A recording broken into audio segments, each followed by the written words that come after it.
Señor les bendiga.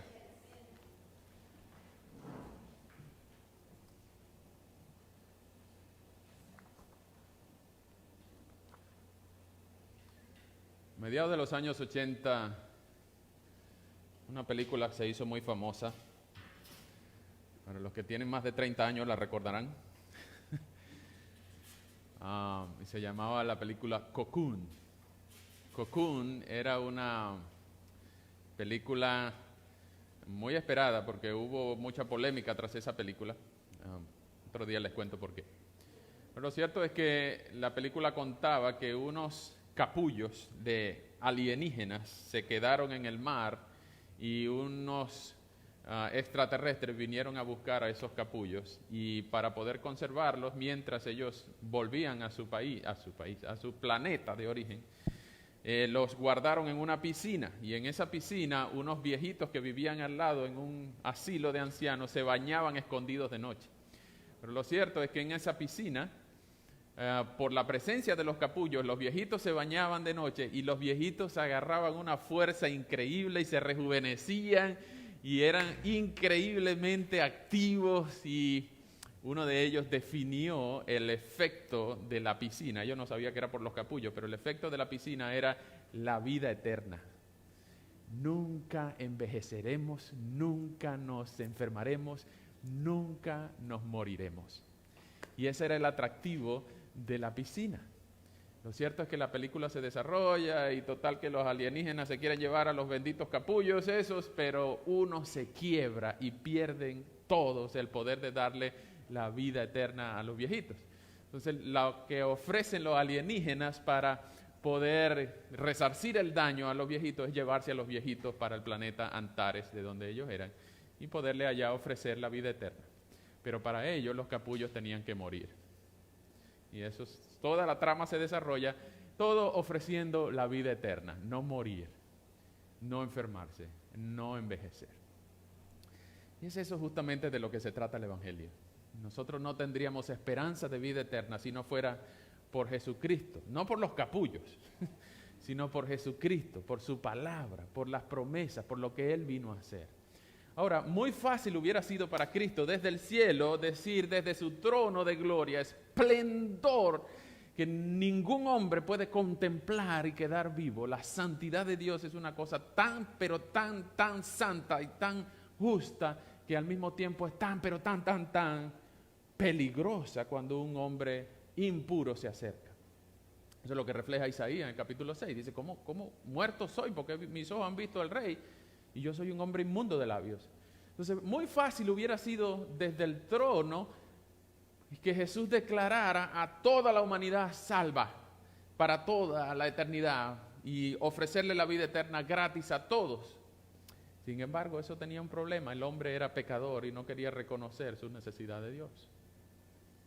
Entonces nos enfrentamos a un problema que alguien tenía que pagar la justicia perfecta que Dios demanda.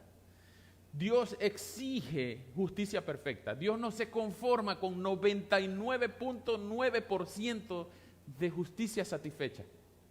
Dios se conforma con la justicia perfecta completa. Y Dios no podía pasar por alto los pecados de la humanidad.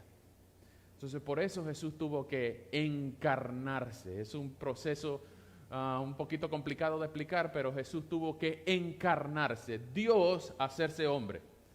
Y eso es lo que el texto de hoy nos invita a hacer. A través de Jesús hecho carne es que nosotros podemos tener la vida eterna. No envejeceremos, no enfermaremos, no lloraremos, no tendremos sufrimiento y no moriremos jamás. ¿Le interesa? Vamos a leer Filipenses 2, del 5 al 8.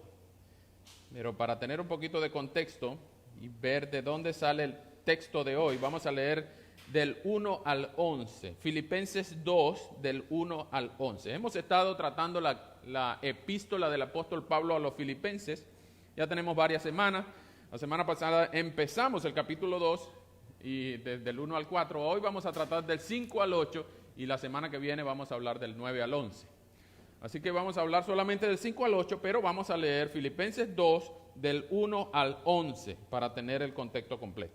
¿Okay?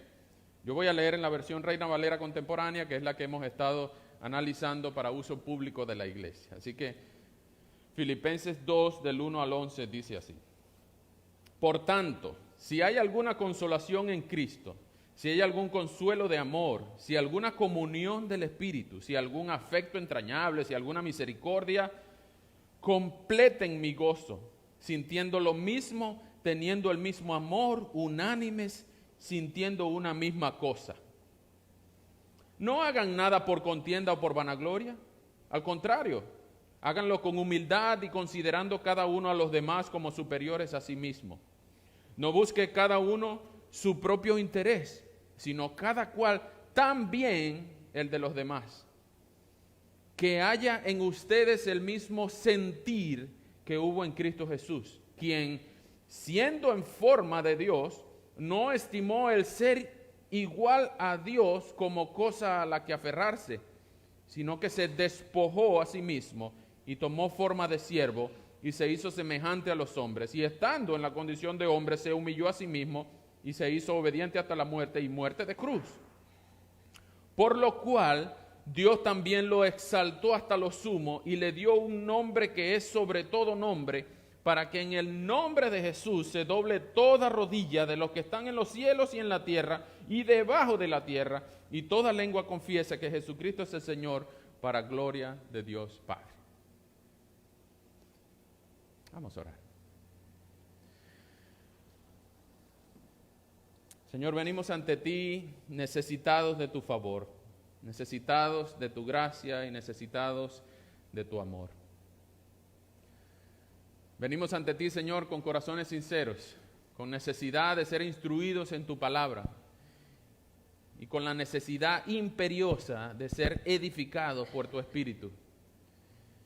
Rogamos, Señor, que en esta mañana podamos entender tu palabra, aplicarla en nuestras vidas y ser transformados por tu Espíritu a la imagen de tu Hijo Jesucristo un poquito más. Señor, y oramos que tú también, a través de la predicación de tu palabra, primero tú purifiques mis labios, Señor. Líbrame del error en interpretar y en aplicar esta palabra a nuestras vidas, por favor. Yo más que ninguno aquí te necesita, Señor. Para edificar a tu pueblo, líbrame, Señor, de que mis gestos, mis actitudes, mis palabras obstaculicen la obra de tu Espíritu en los corazones de mis amados hermanos aquí presentes. Pues si hay alguien aquí altivo, orgulloso o vanaglorioso, Señor, te rogamos que lo humilles y lo traigas a ti. Y si hay alguien, Señor, tan santo como para no merecer tu gloria, rogamos que tú tengas misericordia de él. Y al mismo tiempo, Señor, que a todos los necesitados nos lleves al pie de la cruz y nos des cada día más de ti. Nos permitas alabarte, conocerte, exaltarte cada día más. Agradecerte por todas tus misericordias, todos tus beneficios, todos tus favores, el perdón de pecado, la salvación, la vida eterna. Pero sobre todo, Señor, poder disfrutar una comunión hoy contigo y todos los días de esta vida, de este lado del cielo. Por eso rogamos, Señor, tu bendición en esta mañana. Y nos unimos al coro de ángeles que cantan Santo, Santo, Santo, y a la miríada de hermanos y hermanas en el planeta que hoy exaltan tu nombre. Rogamos que les bendigas y nos bendigas en este lugar. Y eso te lo rogamos porque Jesús murió y resucitó y ahora está sentado a la diestra del Dios Padre, intercediendo por nosotros. Y es en ese nombre, en el nombre que es sobre todo nombre, en nombre de quien rogamos. Amén. Bien, como les dije, vamos a hablar del Filipenses 2, pero de los versículos solamente, de los versículos 5 al 8. En la historia de la iglesia, el texto de Filipenses 2, 5 al 11 ha sido considerado el himno de la cristología de la iglesia por toda la historia. Filipenses 2, 5 al 11 es uno de los top 10 pasajes de la Escritura para referirse a Cristo. Hay muy pocos pasajes entre los que se cuenta Filipenses 2, 5 al 11, entre los que se cuenta la majestad de Cristo. Se describe a Cristo de una manera impresionante. Al mismo paralelo de Isaías 53 en el Antiguo Testamento, de Colosenses 2 y Colosenses 1 y 2 y de todo el libro de Hebreos. De los top 10 pasajes para hablar de Cristo en la Escritura, Filipenses 2 está seguramente en uno de los top 10 de los primeros 10. Por lo tanto, si hay algo que nosotros debemos entender, que en este pasaje nosotros vamos a hablar de Cristo. Y de Cristo es que se habla. Así que si el enemigo quisiera destruir algún pasaje, quisiera tergiversar algún pasaje, este seguramente sería uno de esos. Muy importante que entienda que está escrito en forma de poema, está escrito en forma para aprenderse. En el idioma original esto era un himno. También tenemos otros himnos parecidos en Romanos, en Colosenses, en 1 de Corintios, en 2 de Timoteo, en 1 de Timoteo, perdón. Hay varios himnos que eran fácil de recordar para la iglesia primitiva. Pero hoy nosotros no disfrutamos de la rima y la métrica que en el idioma original tenía. Por lo tanto, nosotros lo vemos como si fuera una prosa, pero en verdad es una alabanza a la segunda persona de la Trinidad, al Hijo de Dios. Por lo tanto, es un pasaje muy famoso, es un pasaje que habla de Cristo, el único en quien podemos tener vida eterna. Así que, para empezar, vamos a dividir el pasaje en 5, ¿ok? El pasaje está dividido en 5. Y para hacerlo de más fácil comprensión y recuerdo, es lo que en la teología los teólogos llaman la humillación de Cristo. Si ustedes van a notar que en los versículos 5 al 8, Jesús estaba sentado en el trono, pero en el versículo 11 Jesús es exaltado al trono. Pero en el medio de esos capítulos 5 y 11 hay una humillación y una exaltación. Desde el trono hacia el trono hay un tiempo en que los teólogos lo llaman como la humillación de Cristo, el estado de humillación de Cristo. ¿Por qué lo llaman la humillación de Cristo? Eso es lo que vamos a hablar en esta mañana, la humillación de Cristo. La semana que viene hoy vamos a hablar de la humillación, pero la semana que viene vamos a hablar de la exaltación. Ese es lo que llaman el valle de Cristo, la humillación y la exaltación de Cristo. ¿Okay? ¿Por qué los teólogos lo llaman la humillación de Cristo? Bueno, exactamente porque el Dios creador se hizo como uno de sus criaturas. Se mezcló entre una de sus criaturas. Se puso un disfraz de hombre. Tal como los viejitos y los alienígenas en la película Cocoon, que ellos tenían luz por dentro. Ellos enseñaban la luz que tenían por aquí. Ellos tenían luz por dentro porque eran seres iluminados. Pero esa era una película. Jesús tenía una luz por dentro, un resplandor por dentro, una majestad por dentro, que fue cubierta por un disfraz de hombre. Jesús se mostró con su verdadera gloria en aquel momento en la transfiguración. ¿Se acuerdan en el momento de la transfiguración cuando se pareció Elías y Moisés en los capítulos de Marcos y de Mateo, donde se narra la transfiguración? Jesús se mostró con la verdadera gloria que él era, y dice el texto que aparecía tan blanco, que sus vestiduras se pusieron tan blancas como nadie en el mundo pudiera blanquearla. Y lo impresionante de esto es que Jesús ora al Señor en Juan y dice: Padre, devuélveme la gloria que yo tenía cuando estaba contigo antes de venir aquí.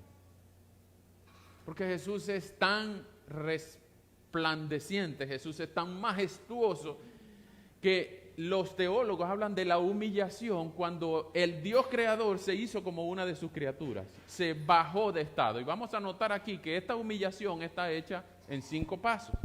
La primera es que Jesús se despojó a sí mismo. Jesús, no teniendo el ser igual a Dios como cosa que aferrarse, se despojó a sí mismo. Primero, se despojó a sí mismo. Esto en la teología moderna se conoce como la doctrina de la kenosis de Cristo. ¿Okay? Pero suena muy cool decir así como la kenosis de Cristo. Uno no habla de la kenosis de Cristo, sino uno habla de la humillación de Cristo, el estado humano de Cristo, cuando Jesús se hizo hombre. En Juan 1 nosotros vemos que en el principio existía la palabra, pero la palabra era Dios y la palabra estaba con Dios. Jesús era el verbo, Jesús existía desde siempre. Jesús siempre ha existido, Él no nació, como dicen los mormones o los testigos de Jehová. Él no fue creado, Él no empezó en algún momento a existir. Él siempre ha existido, siempre ha sido eterno y siempre lo será. Por lo tanto, Él existía en la forma de Dios. Él era igual a Dios en atributos, en sustancia y en esencia.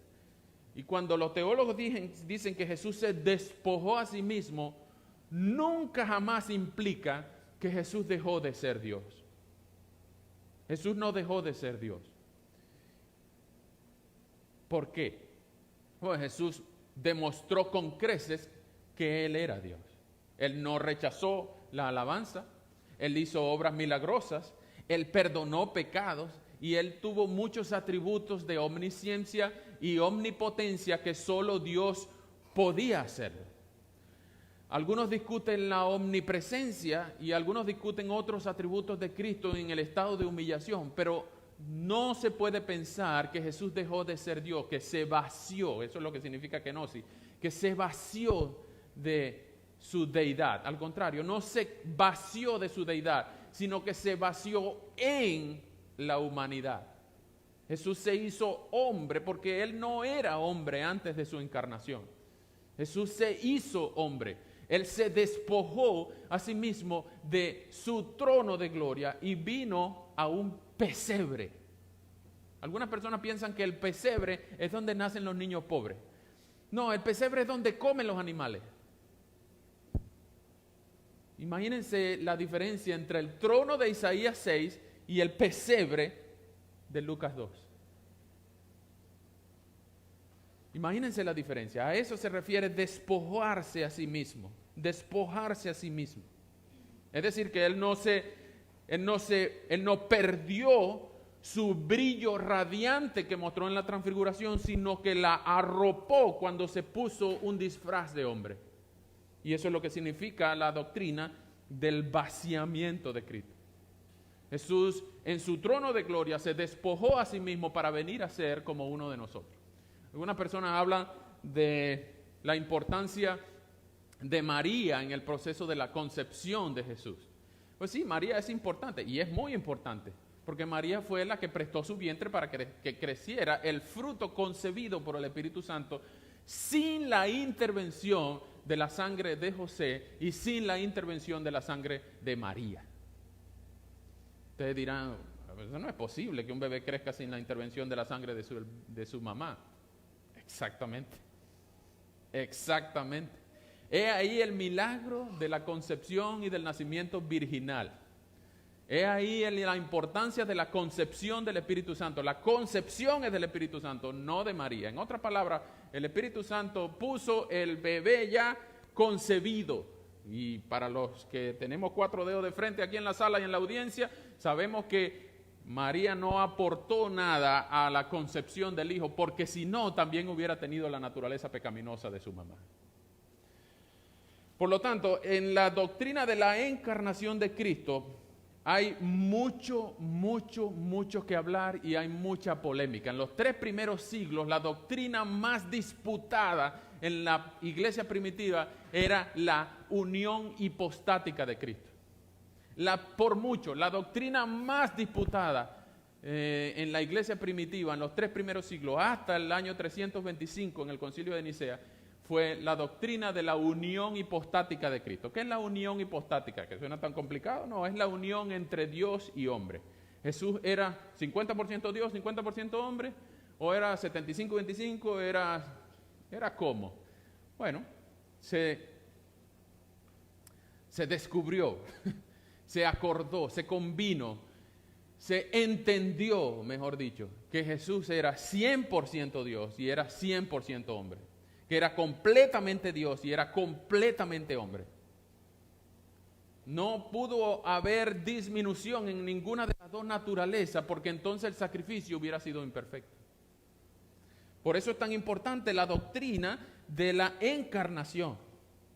Un famoso predicador que se llama Charles Wesley, en la tercera estrofa de un himno en inglés que se llama And Can It Be, no puede ser, y puede ser, él dice, él dejó arriba el trono de su Padre, tan libre, tan infinito en gracia, se vació de todo excepto de amor y sangró por la indefensa raza de Adán.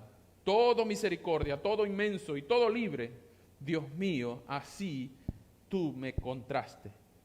Amor increíble, ¿cómo puede ser que tú, mi Dios, vinieras a morir por mí? Él se hizo hombre. ¿Por qué es una humillación? ¿Por qué se habla de la humillación? Bueno, precisamente porque Dios se hizo como una de sus criaturas. No hubiese sido lo mismo que Gepetto creara a Pinocho, a que Gepetto se convirtiera en muñeco de madera. No hubiese sido lo mismo que los alienígenas hubieran dejado los capullos aquí, a que los alienígenas hubieran vivido a venir aquí entre nosotros. Por supuesto, lo de los alienígenas es ficción, ¿ok? No me crean, yo no creo en los extraterrestres, pero era la película de Cocoon que les hablé al principio. Por lo tanto, Jesús tuvo la disposición, y lo que se nota en el pasaje es que Jesús tuvo la disposición de venir a encarnarse, a hacer lo que solamente Él podía hacer. Jesús se despojó a sí mismo. Lo segundo que vemos en el texto de Filipenses 2, 5 al 8, es que Jesús asumió, tomó la forma de siervo. Tomó la forma de siervo. Es decir, no es lo mismo decir que Él se encarnó a decir que Él tomó la forma de siervo. Ya vamos a ver por qué. Vean en Isaías 53, 9. Vamos a leer Isaías 53, 9.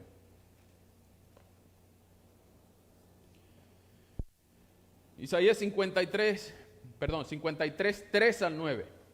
Dice así: despreciado y desechado entre los hombres, varón de dolores, experimentado en quebranto, como que escondimos de él el rostro. Fue menospreciado y no lo estimamos. Ciertamente llevó él nuestras enfermedades y sufrió nuestros dolores, y nosotros le tuvimos por azotado, por herido de Dios y abatido. Mas él herido fue por nuestras rebeliones, molido por nuestros pecados, el castigo de nuestra paz fue sobre él, y por sus llagas fuimos nosotros curados. Todos nosotros nos descarriamos como ovejas, cada cual se apartó por su camino, mas Jehová cargó en él el pecado de todos nosotros. Angustiado él y afligido, no abrió su boca. Como cordero fue llevado al matadero, y como oveja delante de sus trasquiladores, enmudeció y no abrió su boca. Por cárcel y por juicio fue quitado, y su generación, ¿quién la contará? Porque fue cortado de la tierra de los vivientes, y por la rebelión de mi pueblo fue herido. Se dispuso con los impíos su sepultura, mas con los ricos fue en su muerte, aunque nunca hizo maldad, ni hubo engaño en su boca. El pasaje de Isaías 53 describe a Cristo de una manera tan impresionante que el pasaje de Isaías 53 se conoce como el pasaje del siervo sufriente. El siervo sufriente. Ese capítulo, Isaías 53, es prohibido leerlo para los judíos. Si usted le pregunta a un judío, ¿usted alguna vez ha leído Isaías 53? No. Yo he leído el 52, he leído el 54. Pero el 53 no lo he leído. ¿Por qué? Porque está prohibido para los judíos leerlo. Busquen en YouTube el documental que se llama El Capítulo Prohibido. Y en el capítulo prohibido ustedes van a ver una entrevista a al menos 5, no recuerdo si más de 5 judíos practicantes que les preguntan eso. ¿Usted ha leído el capítulo 53 del siervo sufriente? No, de Isaías, no. ¿De qué se trata? Y lo leen ahí con ellos y ellos se sorprenden. Oh, wow, yo nunca había leído esto. ¿Por qué no se lo permiten leer? Y le preguntan ahí mismo, ¿quién usted piensa que calza con esta descripción? No, solamente el Mesías puede calzar con esa descripción.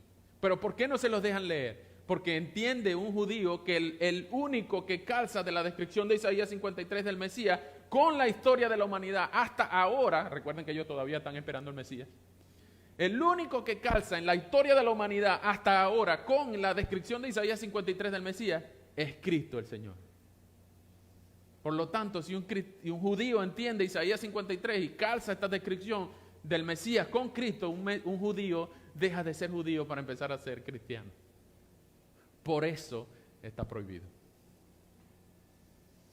Ahora, cuando dice el texto que Jesús tomó la forma de siervo, era un nivel más bajo de ser hombre. Él se despojó a sí mismo y tomó la forma de siervo. No es lo mismo ser hombre, ser encarnado, que ser siervo. ¿Por qué? Porque no todos los hombres son siervos. Entonces Jesús estuvo dispuesto a despojarse a sí mismo, pero un nivel más bajo él tomó la postura, la forma, la disposición de un siervo. Él no vino aquí como decir, llegó el rey de la fiesta, ahora sí puede empezar. Aquí estoy yo si no me han visto. Aquí llegó el que más manda. ¡Ey, súbditos, arrodíllense! No, eso hubiera hecho cualquiera de nosotros. Pero Jesús tomó la forma de siervo. Y tomar la forma de siervo incluye aceptar que Él vino a morir.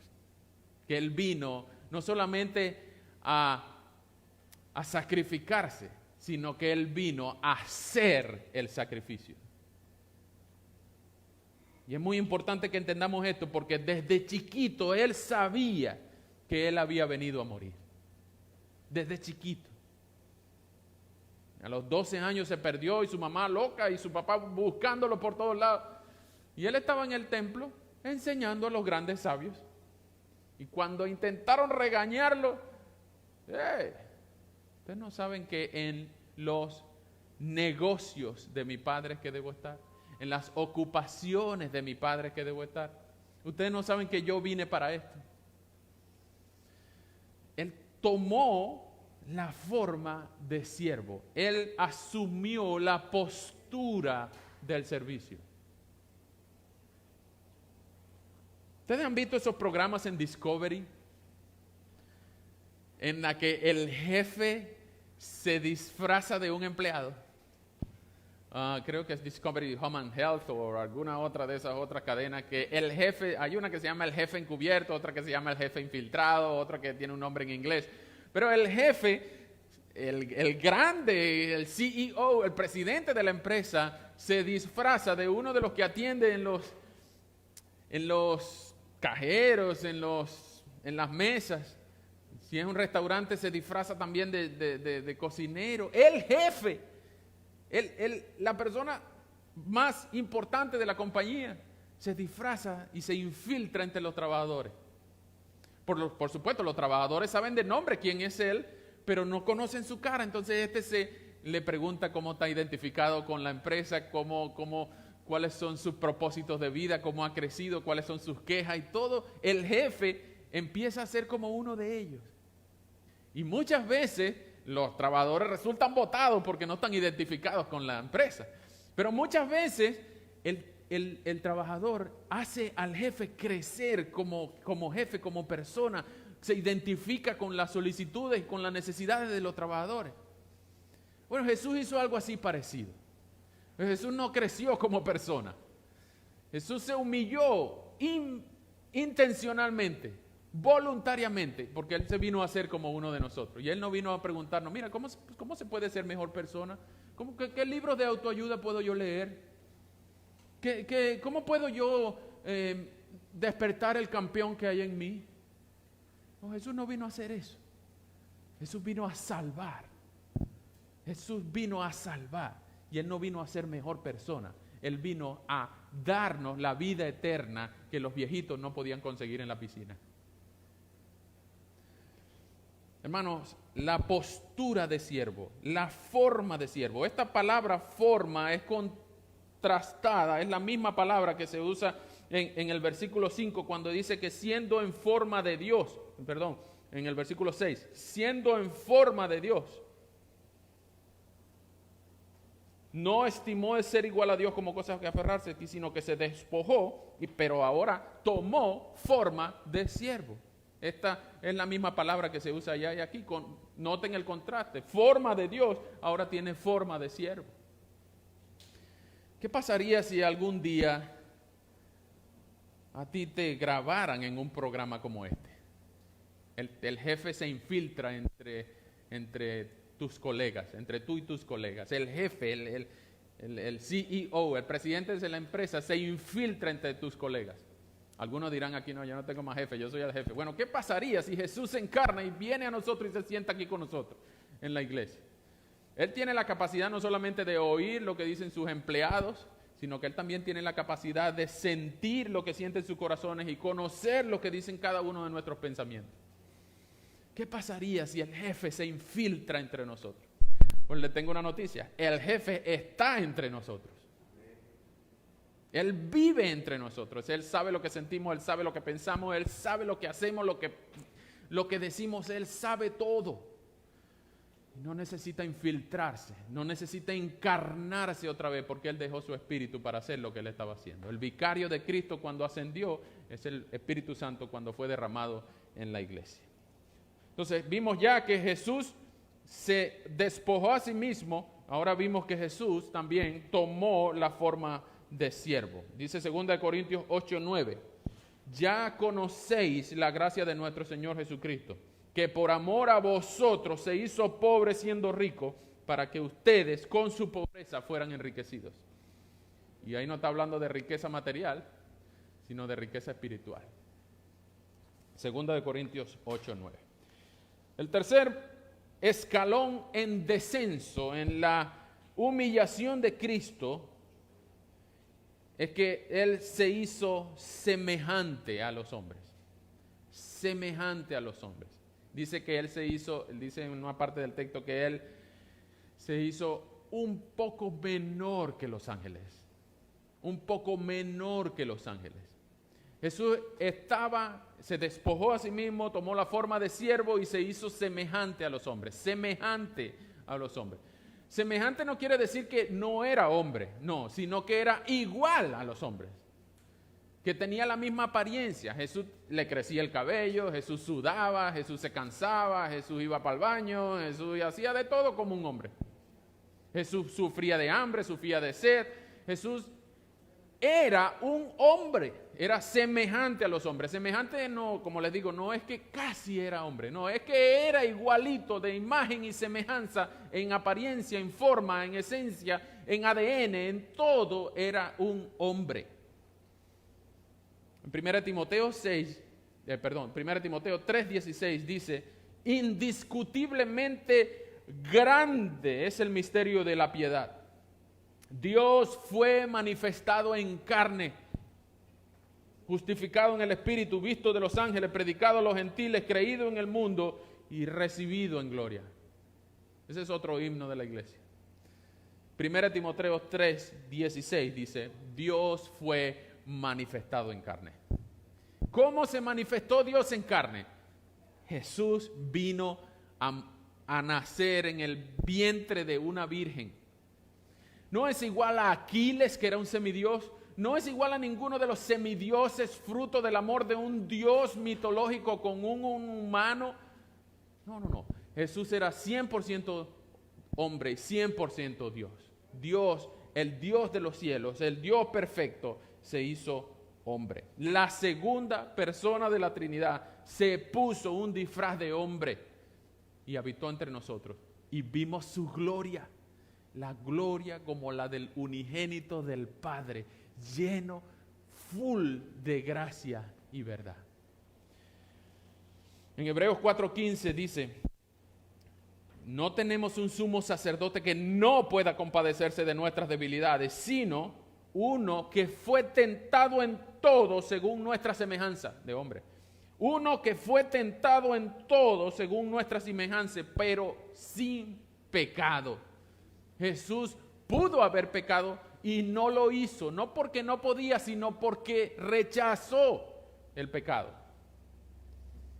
Él no pecó, uno que fue tentado en todo como cualquier hombre en la audiencia, pero Jesús nunca pecó y por nunca haber pecado su sacrificio cuenta como perfecto. Jesús se hizo semejante a los hombres. Él tuvo empatía con nosotros. Una palabra que hoy en día está muy de moda. Es decir, que sintió lo mismo que nosotros. Se puso en nuestros zapatos.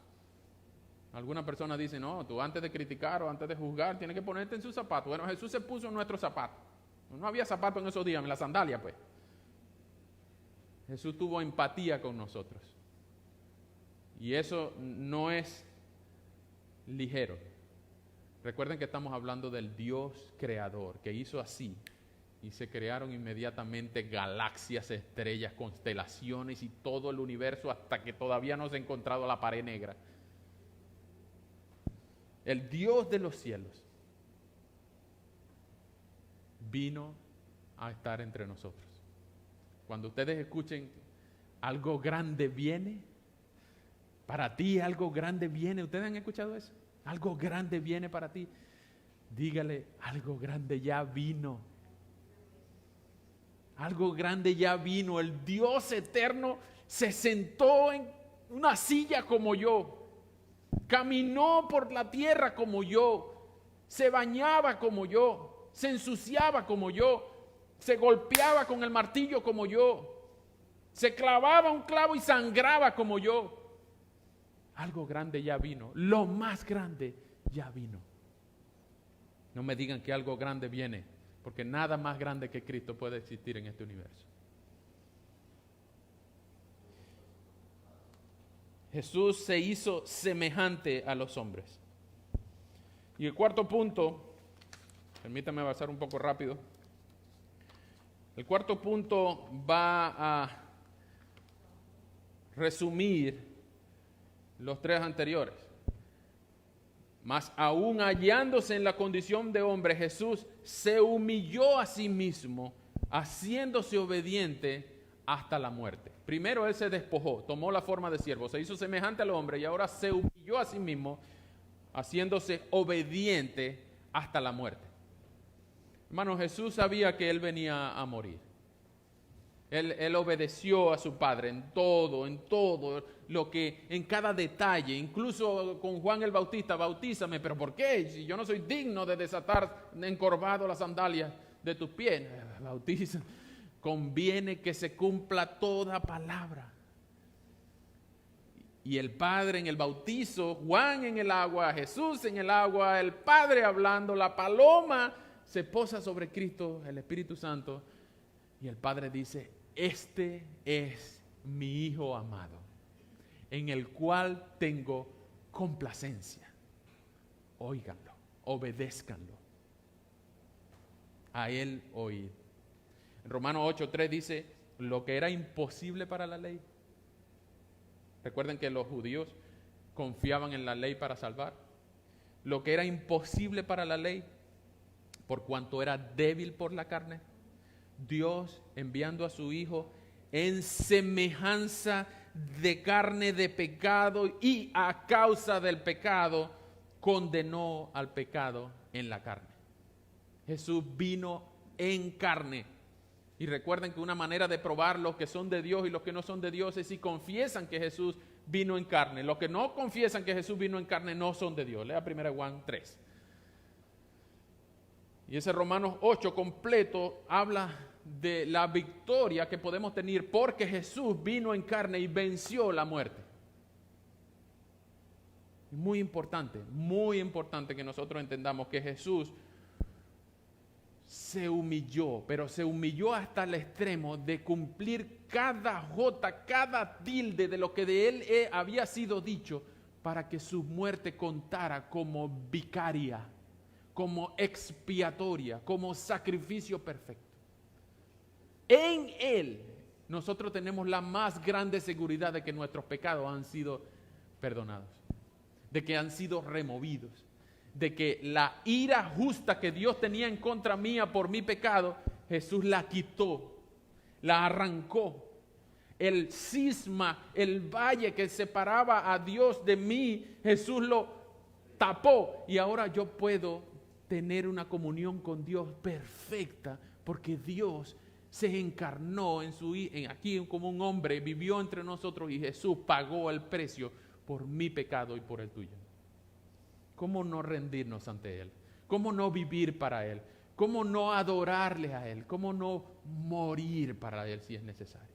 Jesús, hallándose en la condición de hombre, se humilló más aún y se hizo obediente. ¿Por qué se humilla uno siendo obediente? Exactamente porque uno está reconociendo el señorío de otra persona. ¿Qué pasaba si tú no limpiabas tu cuarto cuando tu mamá te decía? ¿Qué pasaba si tú no recogías los juguetes cuando tu papá te decía? ¿Qué pasa si tú no obedeces a un fiscal de tránsito, a un policía? La obediencia implica humillación, el reconocimiento de una autoridad. En este caso Jesús no es que era un segundo Dios en autoridad, sino que él reconocía que el Padre y el plan perfecto de redención exigía obediencia perfecta. Y él se humilló a hacer lo que Dios no tenía que hacer para poder conquistar lo que solo Dios podía hacer. Jesús se humilló en ser obediente hasta el nivel de la perfección. Al nivel de la perfección. Y no hay nada que Jesús le hubiese podido costar el sacrificio. El sacrificio fue perfecto. ¿Ustedes se acuerdan en el Antiguo Testamento que los judíos no podían tocar los muertos, los cadáveres? O los enfermos, los que tenían tipos de flujos. ¿Por qué? Porque inmediatamente el que lo tocaba, el impuro, infectaba al puro. Pero en el caso de Jesús fue al revés. Jesús sanó a los enfermos, a los que tenían flujos corporales, fluidos corporales. Jesús sanó, Jesús resucitó y tocó a los muertos. Jesús tocó a los leprosos. Jesús tocó a los que estaban inválidos. Pero en vez de los impuros comunicarle la impureza al puro, era el puro el que le comunicaba la santidad y la perfección a los impuros. Y Jesús le decía: no solamente te sano, sino también te salvo por la presencia de la fe en esas personas. Jesús comunicaba la salvación. Una vez le zumbaron un paralítico por el techo y él viendo al paralítico, le dijo: ok, te perdono los pecados. Si yo hubiese sido el paralítico, yo no vine aquí para que me perdonaran pecados. Yo vine aquí para que me enderezaran la pierna. Pero ese no era el problema era lo que los demás estaban pensando. ¿Quién se cree para estar perdonando pecados? El problema era lo que los demás estaban murmurando. Y por eso Jesús le dice: ¿qué es más fácil? ¿Decirle a que te perdone los pecados? ¿O levántate y anda? Para que sepan que el Hijo del Hombre es Dios. No solamente le perdono los pecados, sino levántate, toma tu camilla y anda.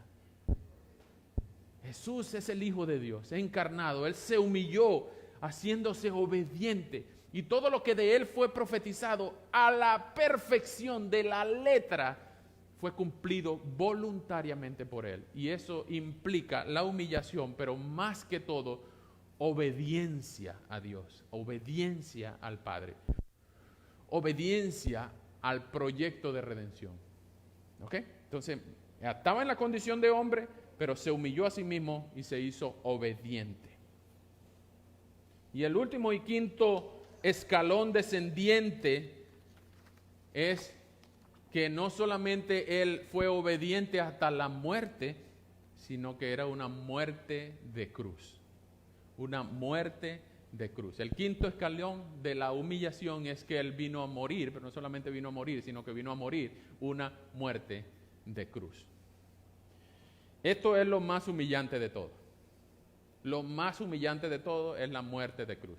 Él pudo haber muerto ahogado en una de esas veces que había tempestades en el lago de Genesaret, pero ¿por qué no murió ahogado? ¿Por qué no murió quemado? ¿Por qué no murió de una flecha, un arco, un tiro? Porque tenía que morir de una cruz. ¿Por qué tenía que morir de una cruz? En su conversación con Nicodemo, Jesús devela el plan de Dios. Él se revela como el Mesías prometido. En su conversación con Nicodemo, nosotros recordamos ese pasaje muy famoso de Juan 3:16 que dice que porque de tal manera amó Dios al mundo que ha dado a su Hijo unigénito para que todo aquel que en él crea no se pierda, mas tenga vida eterna. Pero 2 versículos anteriores a ese famoso pasaje, en Juan 3:14-15 dice que como Moisés levantó la serpiente en el desierto, como Moisés levantó la serpiente en el desierto, así es necesario que el Hijo del Hombre sea levantado para que todo aquel que en él cree no se pierda, sino que tenga vida eterna. ¿Cómo levantó Moisés la serpiente en el desierto? En un palo, y en el palo enrolló una culebra, una serpiente, para que todo el que la viera cuando fuera picado fuera sanado. Cada vez que ustedes vean el logo del colegio de médicos, piensen en eso. ¿Por qué los médicos sanan? Porque tienen una culebra en un palo, una serpiente en un palo, y el que vaya al médico puede ser sanado. Eso es bíblico. Tiene otras implicaciones un poquito mitológicas, un poquito oscuras, ok, pero para nosotros, cada vez que usted vaya al médico, vea el palo, la serpiente y las 2 serpientes esas, piensen en que el Hijo del Hombre también iba a ser levantado. Tenía que ser levantado. Jesús dice a Nicodemo, el Hijo del Hombre tiene que ser levantado. Y no levantado con unas cuerdas, o no levantado con abducido. Levantado implicaba un madero, una madera, un tronco, en el que él iba a ser expuesto públicamente como una vergüenza, como una maldición, porque está escrito en Deuteronomio 21, 22 y 23 que es maldito todo aquel que muera en un madero. En Gálatas 3:13 tienen la cita de Deuteronomio 21, 22 y 23. Maldito todo aquel que muera en un madero. Y esto es lo más humillante, hermanos. ¿Por qué? Pero al mismo tiempo es lo más humillante, es el escalón más bajo de la humillación de Cristo, que Él tomó la forma de siervo, se hizo semejante a los hombres, se hizo obediente hasta la cruz, pero también la cruz fue una muerte de cruz. Maldito todo aquel que muere en un madero. En 2 Corintios 5:21 dice que Él fue hecho pecado por nosotros. Que Él fue hecho pecado por nosotros. Que nuestro pecado cargó sobre Él, para que nosotros pudiéramos disfrutar de la justicia que Él disfrutaba, para que fuésemos hechos justicia de Dios. No solamente eso, sino que en 1 Pedro 2:24 dice que Él fue colgado públicamente, expuesto en un madero. Colgado, expuesto públicamente a las puertas de la ciudad, para que todo el que pasara viera y dijera, yo no me voy a portar mal como Él. No solamente eso, sino que en Mateo 27:46 dice que Él fue maldito, abandonado, desheredado por Dios. Muy difícil explicar las exigencias de Cristo al morir. Dietrich Bonhoeffer, un pastor en Alemania que fue asesinado por los nazis, él dice, cuando Cristo te llama a Él, te exige morir. Cuando Cristo te llama a Él, te exige morir. No que tú tengas que morir literalmente, sino que espiritualmente tú tienes que decir adiós al pecado que te separaba de Dios. Tienes que arrepentirte y creer en Dios, que el sacrificio y la muerte de Cristo contó para la perfección tuya, para que tú puedas disfrutar la perfección de Cristo y ahora la relación con Dios. Hermanos, la humillación de Cristo en la muerte de cruz le hizo a Él ser maldito, deshonrado, abandonado por Dios. Él le dice al Padre, Padre, Elí, Elí, lama sabactani, ¿por qué estás lejos de mí? ¿Por qué me has desamparado? Y eso no solamente lo refiere a Mateo 27, sino que esa es la introducción del Salmo 22. Padre, ¿por qué me has desamparado? Nunca antes ni un milisegundo de la antigüedad y de la eternidad pasada el Padre y el Hijo se habían separado. Pero en esos 3 días, En ese momento en que el Hijo estaba pagando tu culpa y la mía, en ese preciso instante el Padre se separó del Hijo para abrazarte a ti. Padre, ¿por qué me has desamparado? Pero esa humillación de Cristo, esa escalera descendiente de la humillación de Cristo, esa maldición que Él se hizo por ti, ese abandono de Dios y que Dios lo haya desheredado, lo hizo por amor a ti. Y es la más grande garantía de que tenemos de que nuestra relación con Dios ha sido vuelta a ser como era con Adán antes de la caída. La comunión que tú puedes disfrutar con Dios es perfecta, ya no se interrumpe por el pecado, porque Cristo pagó con creces el pecado que a ti te separaba de Dios. Tus pecados pasados, presentes y futuros, Jesús ya los pagó. Hermanos amados, que Cristo se haya hecho maldito por ti es la mayor razón por la cual tú tienes que correr a Él hacia la cruz y abrazar sus méritos y decirle: gracias Señor, sálvame, gracias. Ven a Cristo. Él es la única piscina en la que puedes disfrutar de la vida eterna. Ven a Cristo. Él es el único que te puede salvar. Y Él es el único que puede mantenerte perseverando y salvándote por todos los días antes de que Cristo llame por ti. Una escritora de un himno muy famoso escribe haciéndose pasar por Cristo. Este himno se llama Mi vida di por ti. Y ella dice: mi vida, como si fuera Cristo, mi vida di por ti, mi sangre derramé. La muerte yo sufrí, por gracia te salvé. Por ti la muerte yo sufrí. ¿Qué has dado tú por mí? Mi celestial mansión, mi trono de esplendor, dejé por rescatar al mundo pecador. Si todo yo dejé por ti, ¿qué dejas tú por mí? Reproches, aflicción y angustia yo sufrí. La copa amarga fue que yo por ti bebí. Insultos yo por ti sufrí. ¿Qué sufres tú por mí? De mi celeste hogar te traigo el rico don. Del Padre, Dios de amor, la plena salvación. Mi don de amor te traigo a ti. ¿Qué ofreces tú por mí? Hermanos, y ya para terminar, permítame resumir los 5 puntos que les he hablado. Este proceso, esta escalera descendiente, referente a la humillación de Cristo, habla de la disposición que Cristo tuvo en venir, de la postura de siervo, de la empatía que tuvo, de la obediencia que tuvo y de la muerte que sufrió. ¿Cómo pudiéramos nosotros en esta semana identificarnos con la humillación de Cristo? ¿Cómo podemos ser más como Cristo según este pasaje? En tu trabajo, con tus compañeros, con tus empleados, con tus vecinos, con tus familiares. Pablo explica todo este ejemplo. El ejemplo de Cristo es lo que nos va a dar lo que Pablo dice en el versículo 2 del capítulo 2. Pablo dice: si hay algún afecto entrañable, si hay alguna misericordia, completen mi gozo. Completen mi gozo.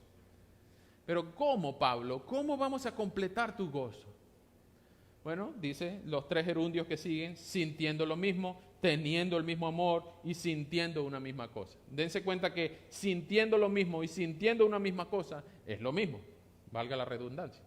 Sin embargo, en el versículo 5 vuelve a decir que la manera de completar el gozo del versículo 2 es sintiendo lo mismo. Pero ¿cómo es sintiendo lo mismo? El versículo 5 dice que haya en ustedes el mismo sentir que hubo en Cristo Jesús. Y esta palabra sentir tiene que ver con mente, no con corazón. El corazón es engañoso, pero la mente es donde están las convicciones. Que haya en nosotros el mismo sentir que hubo en Cristo Jesús. Y ahí empieza a explicar la humillación de Cristo, la escalera descendente de 5 puntos que les dije. Entonces, nosotros tenemos que entender que la manera de vivir una vida en gozo es siguiendo el ejemplo de Cristo, sintiendo lo mismo que Cristo sintió y haciéndonos y viviéndonos como Cristo, dispuestos a dejar nuestras comodidades, poniéndonos o disponiéndonos en una postura de siervo sirviendo a los demás, teniendo empatía con los que sufren, siendo obedientes a la voluntad de Dios y estando dispuestos a vivir y a morir por Cristo si es necesario. El ejemplo de Cristo es lo que nos permite tener una vida de gozo. Permítame dejarlo con una anécdota muy famosa. Para los que han leído de la iglesia o de la fraternidad de los moravos, es una historia muy bonita.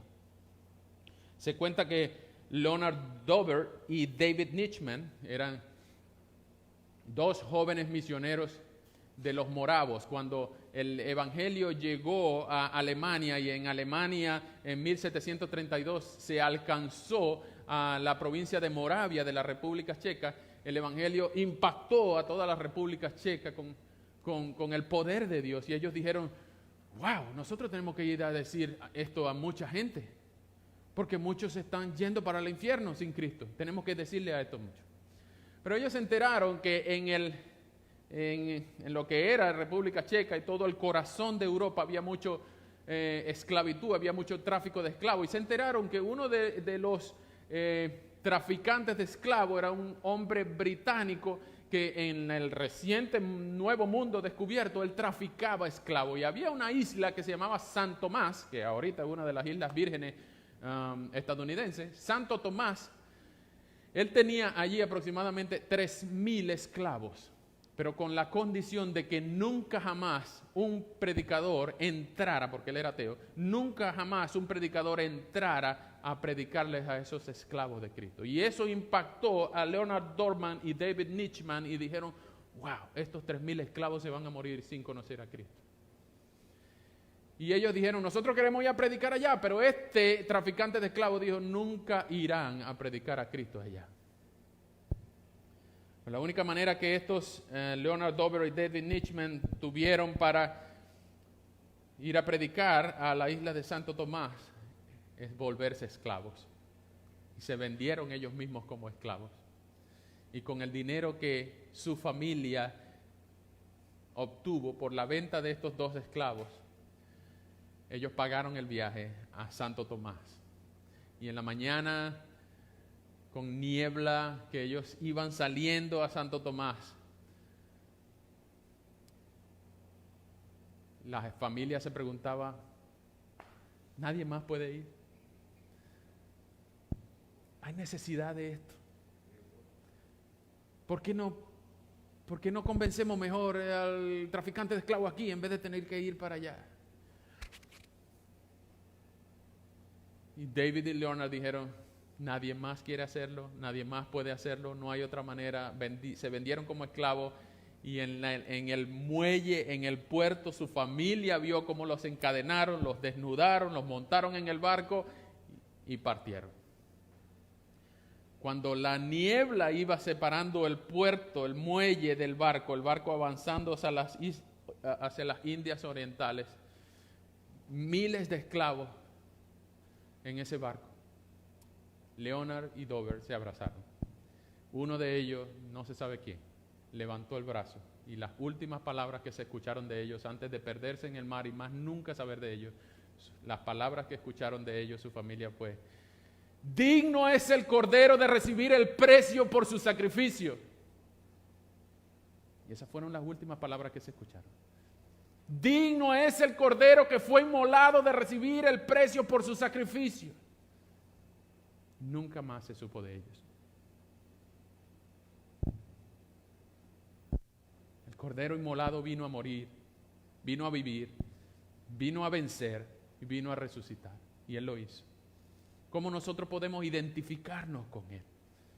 Usted no ha sufrido lo que Cristo sufrió. Usted no ha ofrecido lo que Cristo ofrece. Usted no ha vivido lo que Cristo vivió.